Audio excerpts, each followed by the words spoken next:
July 17వ తారీఖు నాడు BC bill సాధించుకోవాలనేటటువంటి ఉద్దేశంతోని United పూలే front Telangana జాగృతి కలిపి రైల్ రోకోకి పిలుపునిచ్చినటువంటి విషయం మీ అందరికీ తెలిసిందే. మరి ఈ సందర్భంగా అనేక సంఘాలకు సంబంధించిన నాయకులను, అనేక మంది పొలిటికల్ పార్టీలకు సంబంధించినటువంటి నాయకులకు కలిసి మద్దతు ఇవ్వమని చెప్పి కోరడం జరిగింది. ఈ సందర్భంలో అనేక రకాలైనటువంటి స్టేట్మెంట్స్ మనం చూస్తూ ఉన్నాం, అనేక మంది మాట్లాడుతున్నటువంటి అంశాలను మనం గమనిస్తూ ఉన్నాం.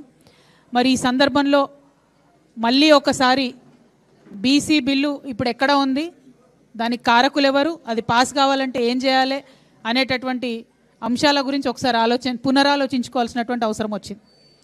బీసీ బిల్లు రాష్ట్రం నుంచి పాస్ అయ్యి రాష్ట్రపతి గారి దగ్గర కేంద్రంలో ఉన్నది.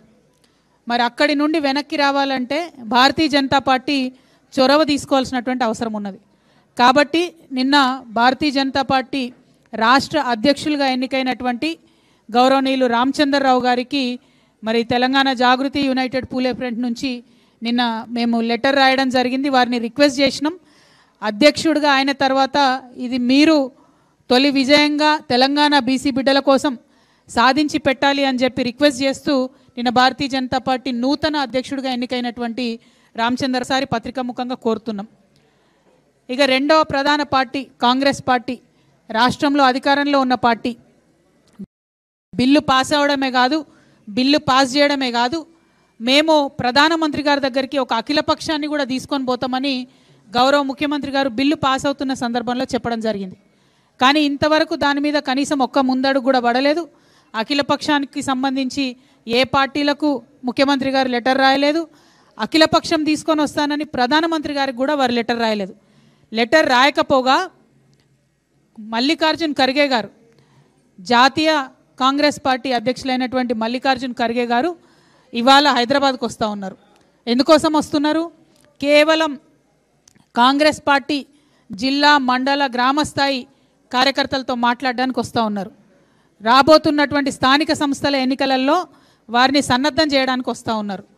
అంటే మీరు తెలంగాణకు వచ్చి ఇక్కడ ప్రజల ద్వారా స్థానిక సంస్థల ఎన్నికల్లో లబ్ధి పొందుదామని చూస్తున్నారు తప్పితే 42% బీసీలకు రిజర్వేషన్ ఇవ్వకుండా స్థానిక సంస్థలకు పోతామని మాత్రం చెప్తలేరు.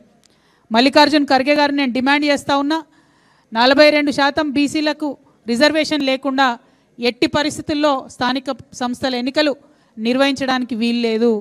దానికోసం మీరు ప్రయత్నం చేయండి. మల్లికార్జున్ ఖర్గే గారు స్వయంగా రాజ్యసభలో ఉన్నారు. ఇంతవరకు ఒక్కసారి కూడా వారు రాజ్యసభలో బీసీలకు అనుకూలంగా మాట్లాడలేదు.